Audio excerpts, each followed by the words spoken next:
오늘 하나님 말씀은 요한계시록 3장에 있는 말씀을 함께 나누겠습니다. 3장 14절부터 22절에 있는 말씀을 찾으신 줄 알고 봉독해 드리겠습니다. 라우디아 교회의 사제에게 편지하라. 아멘이시오 충성되고 참된 증인이시오 하나님의 창조의 근본이신 이가 이르시되 내가 네 행위를 아노니 내가 차지도 아니하고 뜨겁지도 아니하도다. 내가 차든지 뜨겁든지 하기를 원하노라. 내가 이같이 미지근하여 뜨겁지도 아니하고 차지도 아니하니 내 입에서 너를 토하여 버리리라. 내가 말하기를 나는 부자라 부요하여 부족한 것이 없다 하나 내 곤고한 것과 가련한 것과 가난한 것과 눈먼 것과 벌거벗은 것을 알지 못하는도다.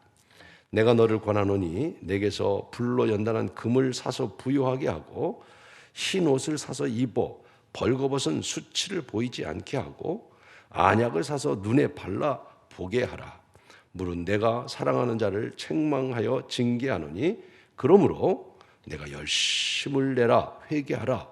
볼지어다 내가 문 밖에 서서 두드리노니 누구든지 내 음성을 듣고 문을 열면 내가 그에게로 들어가 그와 더불어 먹고 그는 나와 더불어 먹으리라. 이기는 그에게는 내가 내 보좌에 함께 앉게 하여 주기를 내가 이기고 아버지 보좌에 함께 앉을 것과 같이 하리라. 귀 있는 자는 성령이 교회들에게 하시는 말씀을 들을지어다. 아멘. 가장 어려울 때인 것 같습니다. 오늘도 예배를 통해서 어려운 시대지만 우리 믿음이 회복되고 또 예배가 회복되고 우리 안에 모든 것이 새로워지는 은혜의 자리가 되기를 주의 이름으로 축복합니다. 지난주에는 우리 소아시아의 7교회 가운데 서문학교회에 대해서 말씀을 드리면서 서문학교회가 믿음을 지키고 또 충성된 교회로서의 칭찬받았던 모습을 생각해 보았습니다. 오늘은 그 소아시아의 7교회 가운데 라오디아 교회를 통해서 지난주는 칭찬에 대한 이야기를 좀 나눴다면 책망받은 이유들을 나누면서 우리가 한번 우리 자신을 돌아보는 그런 시간을 가졌으면 좋겠다 생각을 하고 오늘 라오디게아 교회 한번 따라해 볼까요? 라오디게아 교회. 말씀드린 대로 서문학 교회는 책망 없이 칭찬만 있었던 교회라면 이 라오디아 교회는 반대로 전혀 칭찬이 한마디도 없습니다. 7교회 가운데 그래도 책망하면서 칭찬하는 부분들이 있었는데 라오디아 교회만은 한마디의 칭찬이 없습니다. 처음부터 끝까지 책망만 받았던 교회입니다. 이 소아시아를 연구하는 분들에 의하면 소아시아의 7교회는 초대교회로부터 마지막 주님 오시는 시대에 교회들의 7교회의 특성을 말하고 있는 것이다. 이렇게 해석을 합니다. 다시 말하면 초대교회로부터 예수님 오시는 마지막 때까지 시대적으로 구분해서 7시대로 구분해서 7교회의 특성을 말하는 것이다. 이렇게 해석을 합니다. 그 가운데 우리나라의 보수적이고 꽤 주석가로서 유명한 이상근 박사는 그 이야기를 하면서 뭐라고 말씀하냐면 이 라오디아 교회는 마지막 현대 교회를 상징하는 것이다. 이렇게 표현을 하고 있습니다. 이상근 박사는 굉장히 전통적인 주석가입니다. 라오디아 교회는 마지막 현대 교회를 표현합니다. 그러면 7교회 가운데 한마디의 칭찬도 없었던 라오디아 교회가 오늘 현대 교회와 같은 것이다. 이렇게 해석이 될 수 있습니다. 매우 안타까운 이야기겠죠. 이 라오디아 교회는 터키의 서남쪽에 위치하고 있습니다. 무역, 금융 굉장히 활발한 지역이고요. 물론 지금은 소아시아 7교회가 다 황폐해져서 채석장이 되고 그냥 공토가 되고 말았습니다마는 과거에는 그런 교회들이었습니다. 특별히 라오디게아라고 하는 말은 민중의 비유를 맞춘다 그런 뜻을 갖고 있어요. 그러니까 민주적인 교회였다 그런 뜻이에요. 굉장히 민주적이고 그리고 사람들의 비유를 맞추면서 가는 그런 교회였다. 그것이 라오디아 교회고 그 라오디아 교회가 오늘 현대 교회와 같은 것이다. 우리 이상근 박사가 그렇게 표현하고 또 많은 학자들이 그렇게 이야기를 합니다. 그래서 오늘 저는 이 라오디아 교회를 통해서 지금 우리가 살아가는 오늘 이 시대의 교회의 모습을 한번 생각해 보면서 오늘 정말 우리는 그런 교회는 아닌가, 그런 교회가 되어서는 안 되겠다 하는 생각을 갖고 말씀을 나누려고 합니다. 이 라오디아 교회를 향해서 오늘 17절, 18절에 두 가지가 라오디아 교회에 책망하는 말씀 가운데 어떤 말씀을 하시냐면 이렇게 말씀합니다. 17절에 보니까 뭐라고 말씀하셨냐면은 벌거벗은 것 같다. 이렇게 벌거벗은 것 같다. 또 하나는 안약을 사서 내 눈에 발라라. 굉장히 좀 비꼬는 말이죠. 그 당시 이 라오디아라고 하는 지역에는 안약 공장이 있고 또 특산물로 안약이 유명한 곳이었었어요. 그러니까 뭐라고 얘기하냐면 너 안약 좀 사서 내 눈에 좀 발라서 똑바로 좀 봐라. 그런 뜻이에요. 또 하나는 이 라오디아 교회를 향해서 옷을 벗은 오늘 17절에 벌거벗은 것을 알지 못한다. 이렇게 말씀하잖아요. 얼마나 부끄러운 교회인가. 여러분 교회 다니는 게 자랑스러우신가요? 오늘 우리 교회가 어디 가서 자랑스럽게 내놓을 수 있을까요? 저는 어제 저녁에 아주 또 충격적인 얘기를 들었어요. 지난주에도 충격적인 얘기를 들었는데 지난주에는 어느 목사님이 큰 병원, 종합병원에 마켓에 들어갔더니 교회 다니냐고 묻길래 목사니까 당연히 교회 다닌다고 그랬더니 그러면 들어오지 마십시오. 그래서 충격을 받았는데 어제는 우리 친구 목사님이 교회를 새로 이렇게 건축하고 카페를 좀 만들려고 운영하려고 교인들하고 장로님하고 몇 분 식사를 하고 카페에 가서 앉아서 교회 얘기를 하고 있으니까 어떤 한 사람이 오더니 하는 얘기가 당신들 교회 다니세요? 그러더래요. 그래서 네, 나가세요. 교회 다니는 사람들 이런 데 오면 안 돼요. 이렇게 얘기를 하더라는 거예요. 너무 놀래가지고 싸울까 그러다가 내일이 주일이 돼서 싸우지 않았다고 그러더라고요. 지금 오늘 교회에 대한 인식이 이렇게 바뀌어가 물론 소수지요. 그러나 나도 모르는 사이에 이런 일들이 되어가고 있습니다. 안타까운 일이죠. 오늘 과연 이 라오디아 교회의 모습을 보면서 오늘 우리가 다시 한번 정신을 차리고 우리 교회가 어떤 교회가 되어야 되겠고 어떤 성도가 되어야 되겠고 어떻게 신앙생활을 해야 되겠는가 우리는 정말 다시 한번 돌아봐야 합니다. 첫째로 이 라오디아 교회를 향해서 뭐라고 책망하냐면 16절이죠. 16절 같이 읽겠습니다. 시작. 내가 이같이 미지근하여 뜨겁지도 아니하고 차지도 아니하니 내 입에서 너를 토하여 버리라. 미지근해서 차지도 않고 덥지도 않고 미지근해서 내 입에서 너를 토해버리고 싶다. 이 말씀의 의미가 뭡니까? 우리가 일반적으로 생각할 때 차든지 덥든지 신앙은 뜨겁든지 차든지 해야 돼 이렇게 해석하시겠어요? 그런 부분도 있겠지만 이 뜻은 그런 뜻이 아니죠. 이 뜻은 뭐냐면 차지도 않고 뜨겁지도 않고 미지근하다. 이 미지근한 신앙은 어떤 신앙을 말하냐면 변질된 신앙을 말하는 거예요. 변질된 거. 그래서 미지근한 그 신앙은 내가 토해버리고 싶다라고 말씀하고 있는 것입니다. 당시 이 라오디게아라고 하는 지역은요, 저 북쪽에서 10km 지점에 히에라볼리라고 하는 저도 가봤습니다. 여러분 터키 가신 분 가보셔서 기억나실 거예요. 온천이 있는데 기억나실 거예요. 히에라볼리.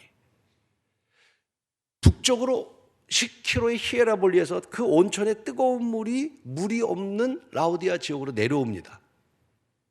그 다음에 동쪽 15km에 좋은 물이 있어서 골로세라고 하는 곳에서 차가운 물이 들어옵니다. 그런데 이 물이 특별히 온천물이 흘러내려오면서 점점 어떻게 되겠어요?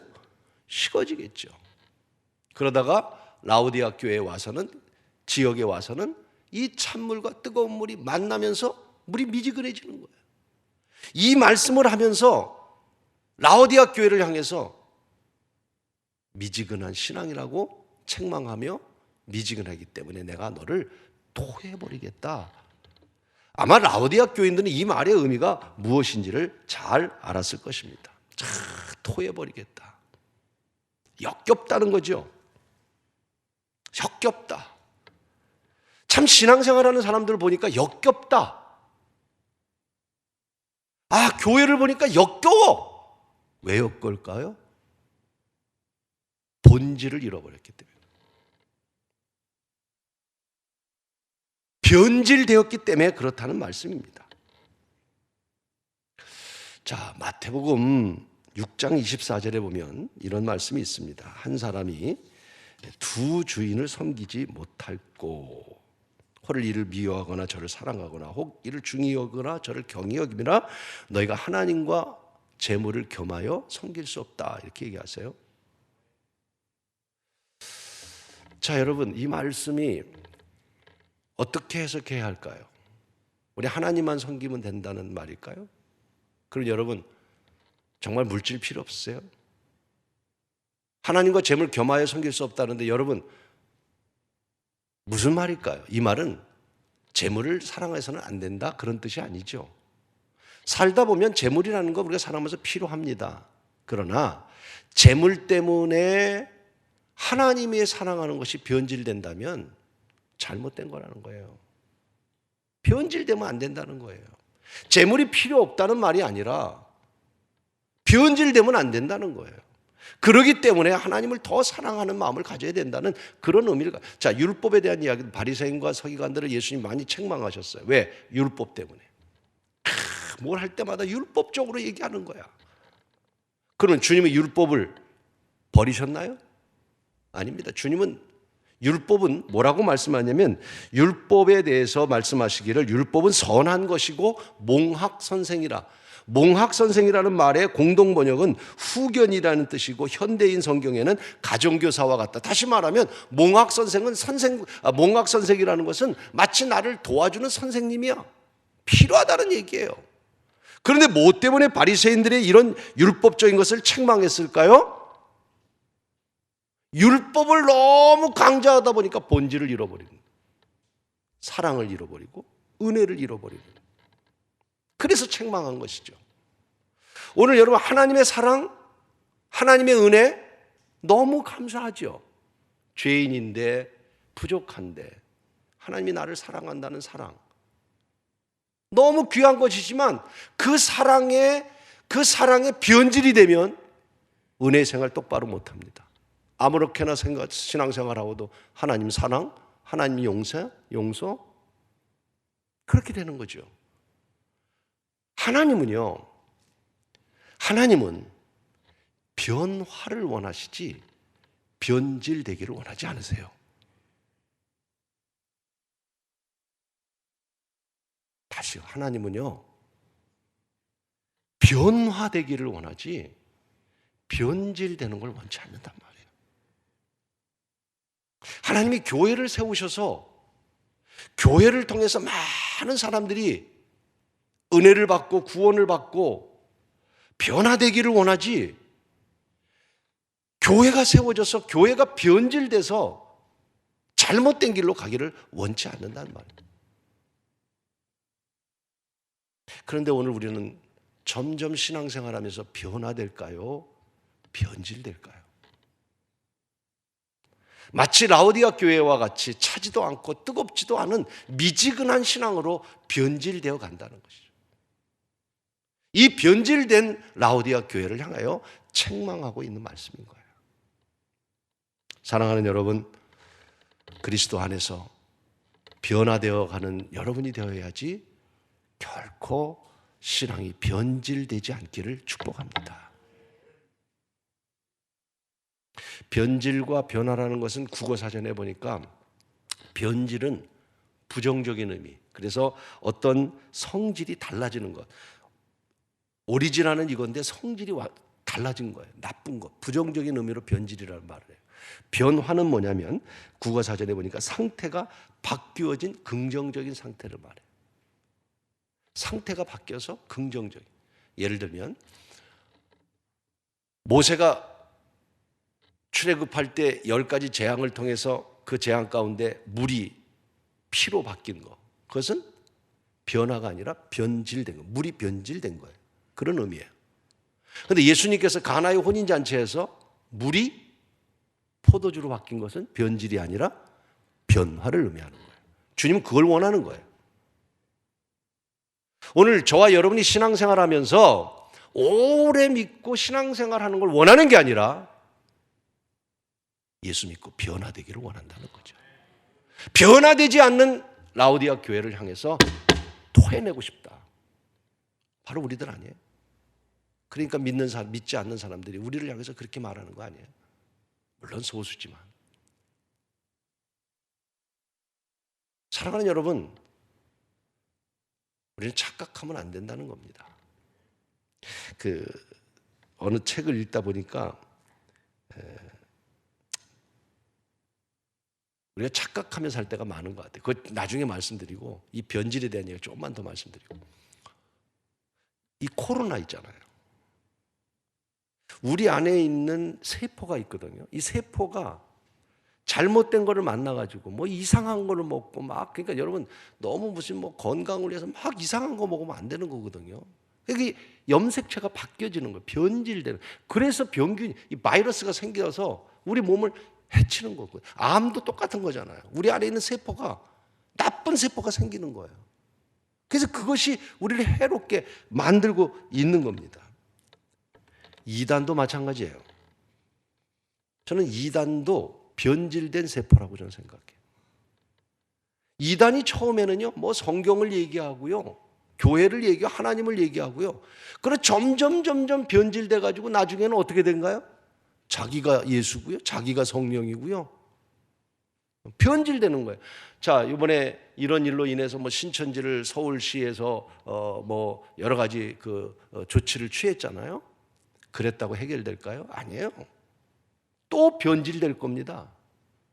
변질돼서 엄청 이렇게 변질되는 건 하나님 원치를 않는다는 거예요.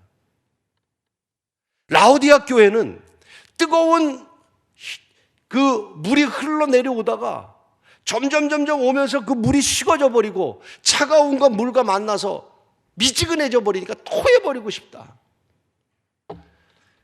사랑하는 여러분, 우리가 변질되지 않는 신앙, 하나님이 토해버리고 싶을 정도의 신앙, 그런 교회에 우리 되지 않기를 노력할 수 있기를 축복합니다. 속담에 그런 말이 있잖아요. 개구리 올챙이 쪽 기억하지 못한다. 그 말이 뭡니까? 개구리 올챙이 쪽 너 기억 못해. 그 말은 형편이 좀 좋아졌어요. 좋아지고 나니까 지난 어려웠을 때, 힘들었을 때 그때를 기억하지 못하고 좀 나아졌다고 거들먹거리고 교만한 사람들을 향해서 너 올챙이 쪽 기억 못하냐? 이런 얘기하는 거죠. 오늘 우리 신앙이 그렇지 않을까요? 우리 좀 올챙이 쪽을 기억했으면 좋겠어요. 우리의 과거를 생각해 보면서 우리가 얼마나 부족한 존재였던가. 다시 한번 우리 자신을 돌아보면서 사랑하는 여러분, 변질되지 말고 변화될 수 있도록 힘쓰는 우리 온 성도와 우리 교회와 우리 기독교인이 되기를 주의 이름으로 축복합니다. 에베소 교회, 소아시아 7교회 가운데 에베소 교회 너의 첫사랑을 잃어버렸어, 이렇게 책망하시잖아요. 처음에는 이 하나님에 대한 사랑이 가득했던 교회였어요. 그런데 점점 신앙생활하면서 그 사랑을 잃어버렸어. 그래서 왜 첫사랑을 잃어버려? 왜 변질됐냐고. 왜 너 올챙이 쪽 기억을 못하냐고. 오늘 우리 자신 다시 한번 되돌아보면서 변질되지 않고 변화를 통해서 더욱더 하나님 닮아가는 거룩한 교회와 성도가 되기를 주의 이름으로 축원합니다. 두 번째로는요, 17절에 보니까 뭐라고 말씀하냐면 끝부분에 가난한 것과 눈먼 것과 벌거벗은 것을 알지 못한다 이렇게 말합니다. 알지 못한다. 다시 말하면 이 라오디아 교회는 두 번째로는 영적으로 자기 자신을 모르는 거예요. 내 모습이 어떤지를 모르는 거예요. 뭐예요? 영적 무지. 영적 무지. 자기 자신을 발견하지 못하는 사람. 내가 어떤지를 모르는 거죠. 자, 여러분 이 말씀의 배경은 이런 겁니다. 17절에 보면은 그들이 자기 스스로 말하는 거예요. 라오디아 교인들이 나는 부자고 부요하고 부족한 것이 없어. 이 라오디아 교인들이 얘기하는 거예요. 맞습니다. 그 당시에 말씀드린 대로 금융과 또 여기에는 여러 가지 상권과 이런 것들 때문에 부유한 사람들이 너무 많았어요. 그러니까 자기들이 볼 때는, 겉으로 볼 때는 다 부유하다는 거예요. 이렇게 자랑하는 거예요. 오늘 우리 현대교회도 그렇잖아요. 부유하다고 얘기하잖아요. 잘 사는 사회가 됐다고. 그러니까 이상근 박사가 이것은 현대교회를 말한 것이다 라고 하는 것들이 통할 수 있는 얘기죠. 근데 그들은 자기들의 겉모습을 보면서 이렇게 자랑하지만, 여러분 주님께서 뭐라고 말씀하십니까? 17절 한번 읽어보세요. 여러분 시작. 또 내게 말하기를 나는 부자라 부요한 부족한 것이 없다 하나 내 곤고한 것과 가련한 것과 가난한 것과 눈먼 것과 벌거벗은 것을 알지 못했다. 특별히 벌거벗은 것을 알지 못했다. 내가 벗고 있는데 벗고 있는 걸 모른단 말이에요. 이것이 오늘 라오디아 교회의 특징이라는 거예요. 오늘 우리의 모습을 착각하고 있다는 말이죠. 내가 누구인지를 몰라. 내 신앙이 어떤지를 몰라. 영적인 자만, 영적인 교만. 정말 하나님 앞에 부끄럽다는 생각이 듭니다. 마태복음 16장에 보면요, 예수님이 베드로에게 뭐라고 하면 사탄아 물러가라고 얘기한 적이 있어요. 기억나시죠? 그 말씀의 배경은 이런 배경입니다. 예수님께서 내가 예루살렘에 올라가서 이제 십자가를 지고 고난을 당하고 3일 만에 살아날 거야. 그랬더니 성경이 뭐라고 그랬냐면, 베드로가 예수가 예루살렘에 온다만을 듣고 베드로가 항변하여, 결코 그런 항변하여, 예수님께서 십자가를 지신다 그러니까 항변, 남들을 대신해 가지고 탁 나서 가지고 무슨 말씀입니까? 베드로의 고백이에요. 이 모습이 왜 이런 배경이 나온지 아세요? 바로 이 말씀 바로 전에 이런 사건이 있었어요. 예수님이 제자들에게 물었어요. 사람들이 날 누구라고 하느냐. 그랬더니 베드로가 여러분 잘 아는 대로 뭐라고 그래요? 주는 그리스도시요 살아계신 하나님의 아들입니다. 멋있게 고백하니까 예수님께서 베드로에게 야, 바요나 시몬아, 너 정말 복 있는 사람이야. 너는 이제 내 이름을 반석 베드로라고 할 것이고 내 위에 교회를 세울 것이고 그리고 너에게 천국 열쇠를 줄 거야. 그러니 이 고백을 받은 고백 속에서 예수님께 칭찬을 받은 베드로의 마음은 어떤 마음이었겠어요? 천하를 얻은 것 같은 거예요. 내가 신앙이 제일 좋은 것 같은 거지. 그러니까 예수님께서 골고다 언덕에 올라가신다니까 아주 자기가 항변은 무슨 말씀이 내가 막아드릴게요. 착각한 거예요. 자기가 누군지 모르는 거예요. 그래서 예수님이 그를 향해서 사탄아 물러가라. 참 우리가 벌거벗은 것을 깨닫지 못할 때가 얼마나 많습니까? 이런 사건들이 성경에 얼마나 많습니까? 여러분 잘 알다시피 사울 왕이 하나님이 택하셨는데 내가 너를 택한 걸 후회하고 버리셨잖아요. 왜 버리셨죠? 잘 알다시피 아말렉과의 전쟁 속에서 사무엘 선지자가 와서 제사를 드려야 되는데 내가 왕이라는 이름을 가지고 자기가 제사를 드리다가 하나님이 버리셨잖아요. 자기가 누군지를 모르는 거예요. 자기가 누군지 깨닫지 못하는 거예요. 오늘 여러분 이것은 사울의 문제가 아니잖아요. 베드로의 문제가 아니잖아요. 오늘 우리 교회의 모습이고 오늘 우리들의 모습이 아니겠습니까? 우리가 자주 쓰는 말, 요새는 뭐 그 말 써도 별로 감동이 없지만 옛날에는 그런 말 자주 썼잖아요. 내로남불. 말도 잘 안 돼. 뭐라고요? 내로남불이 뭐예요? 내가 하는 건 로맨스, 남이 하는 건 불륜. 우리 그런 얘기 정말 많이 했어요. 제일 많이 하는 게 우리 집사람이에요. 뭐 하면 나보고 내로남불이래. 너 하는 거나 잘해라 그 얘기죠. 아이고. 근데 요새는 그런 말을 해도 뭐 별로, 처음에 이 말 나왔을 땐 참 우리가 이게 무슨 말인가. 그게 뭐예요? 내로남불이. 자기를 모르는 거예요. 자기 하는 거는 잘한 거예요. 똑같은 얘기예요. 이 라오디아 교회가 그런 교회였다는 거예요. 자기를 모르는 거예요. 우리 감리사 때 같이 감독님 하셨던 고신일 감독님이 우리 목사님들 가끔 만나면 우리들에게 하시는 말씀이 있어요. 목사님들 그러면서 그런 얘기합니다. 착각하지 마시오. 그 말이 저는 굉장히 귀에 다가와요. 목사라고 착각하지 마시오. 목사라고 신앙생활 잘하는 거라고 생각하지 마시오. 목사의 말이라고 다 옳다고 생각하지 마시오. 착각하지 말아라. 착각하지 않도록 노력하겠습니다. 그러나 여러분들도 착각하지 마십시오. 기독교를 어떻게 생각하고 있는지 여러분 착각하지 마십시오. 오늘 라오디아 교회가 그랬어요. 착각해서 벗었는데도 벗은 걸 몰랐어요. 오늘 우리가 벗었는데 교회가 수치스러운데 수치스러운 걸 몰라요. 내 신앙이 겉옷을 벗은 것처럼, 온통 벌거벗은 것처럼 부끄러웠는데도 구원받았대요. 하나님 은혜래요. 착각하지 말자는 말이에요. 너무 여러분 신중해지는 것 같아서 착각에 대한 우스운 얘기를 좀 드리려고 그래요. 저는 웃었어요. 착각에 대한 몇 가지를 보니까, 처녀들이 결혼만 하면 깨가 쏟아질 거라는 것 착각이다 그랬어요. 노총각들이 노처녀 꼬시는 거 쉽다고 생각하는 것 착각이다.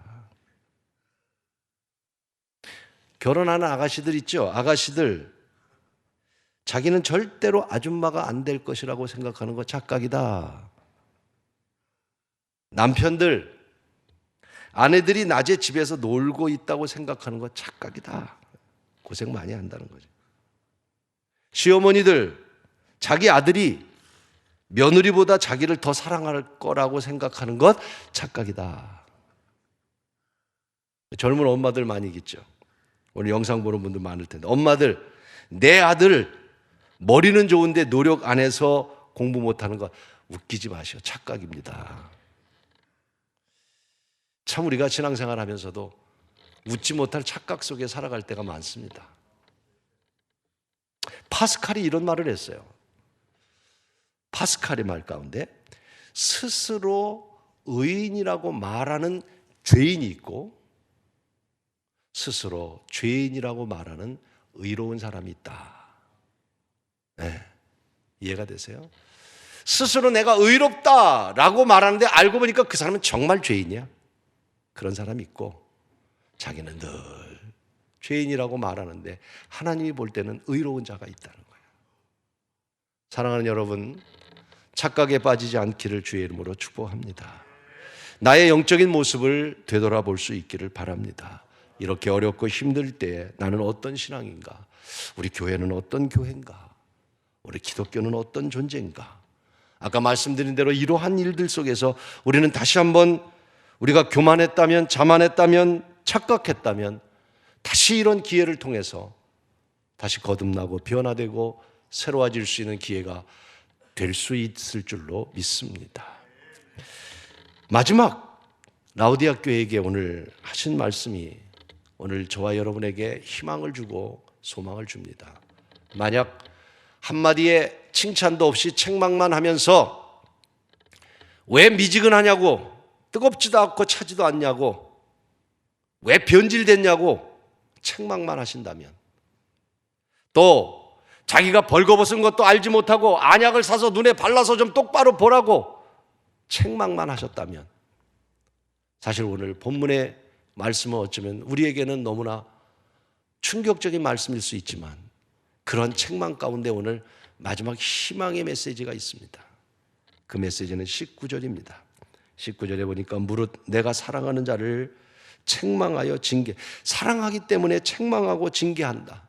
그러면서 이렇게 말씀합니다. 저를 따라할까요? 열심을 내라, 회개하라. 좀 바꿔서 하면 좋을 것 같아요. 문장을 다시 한번 따라 하십시다. 회개하고 열심을 내라. 할렐루야. 어떻게 하라고요? 자, 우리가 이렇게 변질됐으니 회개하고, 오늘 우리 신앙이 벌거벗은데도 벌거벗은 걸 모르고 살아가는, 나 자신의 신앙을 모르고 살아가는 우리들 회개하고 다시 열심을 내라 하는 말씀.